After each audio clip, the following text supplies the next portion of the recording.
Hello guys, welcome to Tales and Trends. Please don't forget to subscribe and click the notification button for more updates.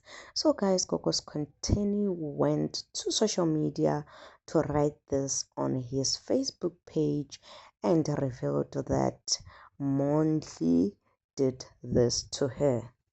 It reads, Mondli, are you going to beat me up every time you see me, even if we are not together? So guys, we know that Gogo's Content is not the first time she goes on social media to say something like that. At first, guys, she said those kind of things, and when people asked her, people started blaming her, she didn't really say much about it. But now she goes again and tells us Ugotai no Mondli law is becoming a problem to her. She went on to say that I didn't want to post because I was bashed last time, people blaming me.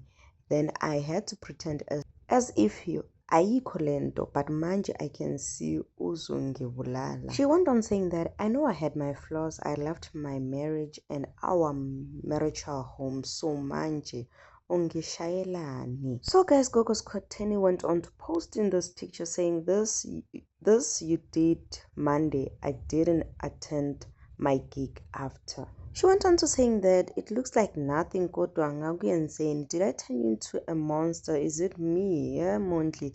If so, then I am sorry, Shangu. Please stop. It's enough.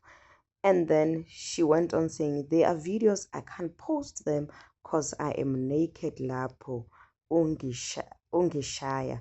So guys, we can see that a lot has been happening in Gogo's Koteni's life, but because a lot of says were running around, she couldn't open up or say anything since last time she was blamed. But this time around, she feels like it's too much. But anyway guys, please do comment below and let me know what you have to say about this, and please guys do subscribe if you haven't done so.